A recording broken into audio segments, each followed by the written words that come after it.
Ternyata Kluivert tidak lebih baik daripada Coach Shin Tae-yong. Nah, statement tersebut akhir-akhir ini banyak aku temui. Bahkan pada saat aku melakukan live stream, tak sedikit pecinta sepak bola Indonesia bertanya, "Bang Tom, abang lebih suka era Shin Tae-yong atau Kluivert di timnas?" Sebelum lebih jauh, aku gak pernah bosan-bosan untuk ingatkan teman-teman, ketika teman-teman tonton video ini, jangan lupa tekan tombol like dan tombol subscribe.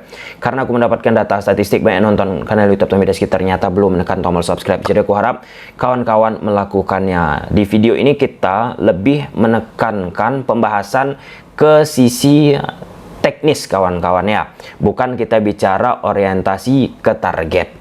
Itu perlu aku tekankan.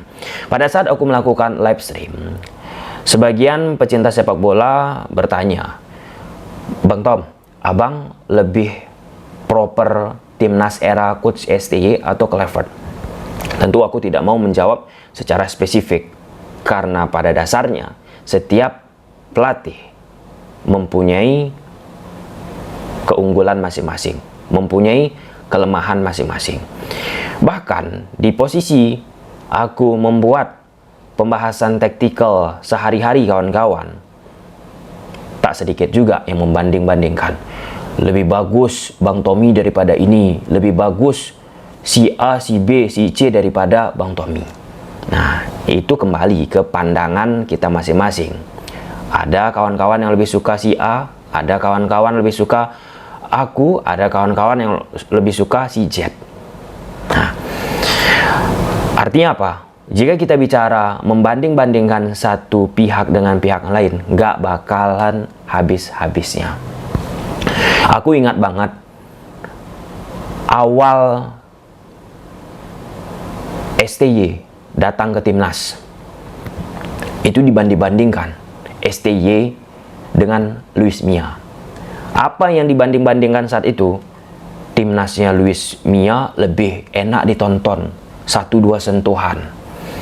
Shin Tae-yong di awalnya bersama timnas, permainannya nggak mempesona, diubah-ubah formasi 4-4-2, 4-2-3-1, main dikit-dikit long ball, dan ya, uji coba yang ditampilkan Coach Shin Tae-yong di Kroasia tidak memberikan kesan impresif. Sampai ya pekikan nama Luis Mia lebih bagus daripada STY mulai keluar lagi dibanding-bandingkan. Sampai pada satu titik, seperti yang sudah kita ketahui, aku sangat amat respect dengan Coach Shin Tae-yong, luar biasa kawan-kawan. Soal pemecatan yang dilakukan PSSI terhadap Coach Shin Tae-yong pun aku mempertanyakan. Silahkan aja cek video jejak digital aku di masa lalu.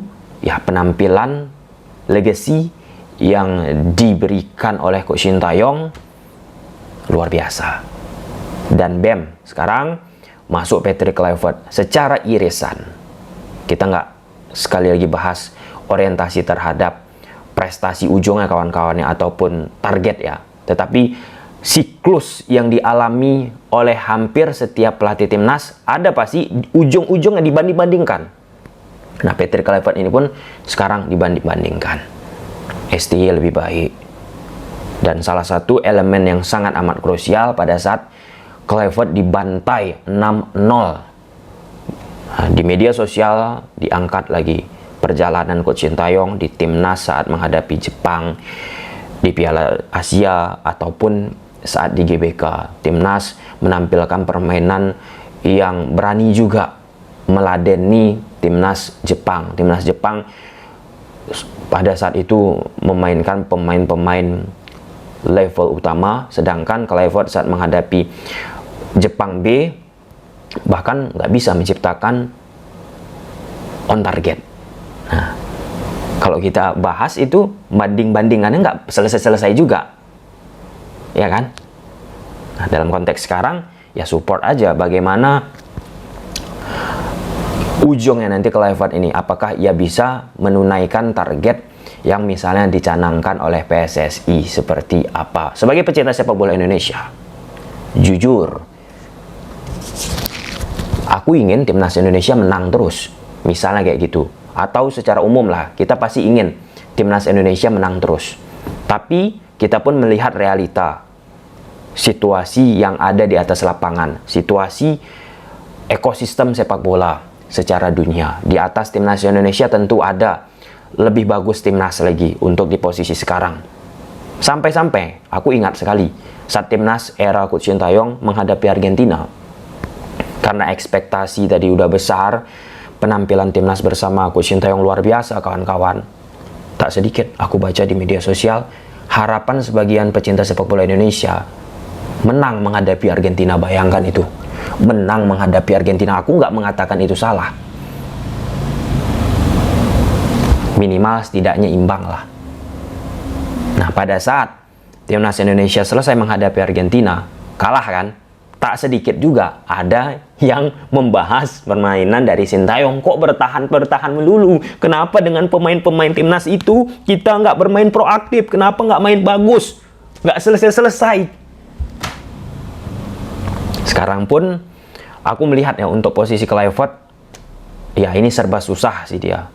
Di sisi lain kita nggak lagi membutuhkan proses, harus udah orientasi ke target, prestasi, masuk Piala Dunia. Di sisi lain, Kluivert masih prematur. Permainan yang ditumpahkan oleh Kluivert sesungguhnya itu, identitas Kluivert ya saat menghadapi Australia, dibantai Australia. Sayangnya momentum timnas dapat penalti, laga debut Patrick Kluivert di situ nggak bisa dimanfaatkan. Kalau misalnya itu bisa dimanfaatkan, mungkin situasional bisa berbeda. Mental pemain Indonesia pun turun, bem, dihajar oleh Australia. Dan terkonfirmasi kan, sistem yang dimainkan oleh Patrick Kluivert ini sebenarnya masih ada irisannya dengan sistem yang dimiliki oleh STY. Ini dia statementnya. Will you be adding more stuff to your assistant coaches, especially the local coaches, to your staff, to your assistant coaches stuff? And what needs to be improved for the fourth round? What do you think about it? No, I'm happy with my staff that I have at the moment, so I won't add any more people in my staff. We need to improve, perhaps the most, more offensively. We are lacking a little bit of power in finishing. So that I will be focusing on more. But I think that midfield and defensively we're in good shape. Although, of course, this result was a little bit blurry for us, but that's what we're going to work on this. And the fourth round is a new round, and then we need to be prepared as a team. Yes, hanya ada beberapa modifikasi dilakukan oleh Patrick Kluivert. Aku pun menyoroti stamina yang dimiliki oleh pemain-pemain timnas Indonesia. Agak berbeda aja gitu dengan konsen yang diberikan, yang ditunjukkan oleh Sintayong. Ingat nggak?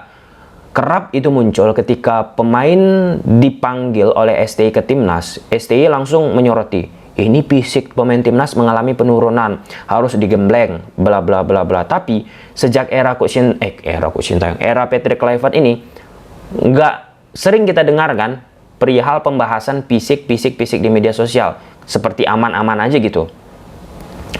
Saat menghadapi Jepang misal, Joe Pelopesi, Tom Hai di sektor tengah, Tom Hai lah kerepotan ya aku melihat mengantisipasi permainan yang dilakukan oleh Jepang. Nah, jadi kalau kita bicara di level intensitas sepak bola lebih tinggi, fisik itu memang elemen yang sangat amat krusial untuk kita perhatikan. Nah, lalu kesimpulannya bagaimana Bang Tom? Lebih bagus mana sebenarnya? Kan itu pasti ada sebagian mungkin yang bertanya, Bang lebih bagus mana? Kluivert, Sintayong. Di HP kawan-kawan DM aku, Bang lebih bagus Sintayong, Kluivert, Sintayong, Kluivert. Yang mana lebih bagus? Sama kayak hal yang kita bahas, Ronaldo, Messi siapa lebih bagus Bang? Nah, kalau misalnya kawan-kawan fans Ronaldo pasti Ronaldo kawan-kawan sukai. Kalau misalnya fans Messi pasti Messi yang lebih disukai. Jadi kesimpulan menurut aku, inilah dia konsekuensi yang harus diterima oleh Kluivert dibanding-bandingkan dengan Sintayong. Itu clear. Dan kita tidak lagi membutuhkan yang namanya proses. Gimana Kluivert bisa secepat mungkin memberikan konstelasi hebat terhadap permainan timnas Indonesia. Kemudian yang kedua, ya kita jujur-jujuran aja. Fisik tadi sudah kita bahas, menurut aku mengalami penurunan bagi timnas Indonesia, bukan menjadi prioritas. Apakah itu salah bagi setiap pelatih kawan-kawan punya pemikiran berbeda dengan pelatih lainnya. Tentu setiap pelatih itu nggak bisa kita katakan salah. Pelatih punya masing-masing pandangan filosofi. Contoh Antonio Conte, dia kan fokus terhadap fisik. Sampai muntah-muntah pemain yang dia latih. Tapi pelatih lain, ada yang mungkin tidak seperti Antonio Conte. Apakah pelatih lain salah? Apakah Antonio Conte salah? Tidak. Masing-masing pelatih pasti punya ciri khasnya masing-masing. Nah, ciri khas masing-masing pelatih tersebut tentu harus disesuaikan dengan kultur, dengan ekosistem sepak bolanya, diadaptasikan kawan-kawan. Jika memang suatu negara fisik menjadi persoalan, lalu pelatihnya ternyata tidak konsen terhadap fisik, pelatihnya itu pun harus beradaptasi, meningkatkan fisik daripada timnas tersebut. Nah, seperti itu. Dan yang ketiga, ya normally nggak ada yang salah juga jika ada orang yang membanding-bandingkan pelatih timnas. Kluivert lebih bagus daripada Sintayong lebih bagus daripada Luis Mia dan sebagainya, Luis Mia lebih bagus daripada Sintayong. Pasti ada masa-masa seperti itu.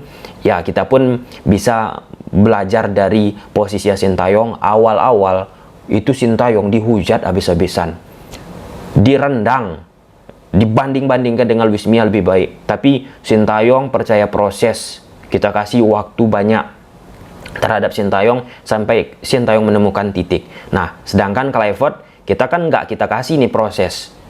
Kita harus orientasi terhadap hasil tadi. Nah, sehingga kekecewaan itulah yang akhirnya aku berpikir banyak muncul dari sebagian pecinta sepak bola Indonesia setelah apa yang ditampilkan oleh Kluivert bersama timnas saat menghadapi Jepang, yang ternyata dari sisi penampilan konon katanya tidak lebih baik daripada apa yang diberikan oleh Sintayong. Hingga pada titiknya, jika Kluivert bisa membawa timnas, kekalahan Kluivert bersama timnas melawan Jepang itu akan dilupakan. Nah, tinggal apakah Kluivert bisa membuktikan? Ya, itulah dia dinamika sepak bola Indonesia. Bagaimana serunya, nggak selesai-selesai ketika ada seseorang yang datang, akan dibandingkan dengan masa lalu. Jika ada pemain baru, maka akan dibandingkan dengan masa lalu. Jika ada pemain lama, akan dibandingkan dengan masa lalu. Silahkan tulis di kolom komentar. Bye.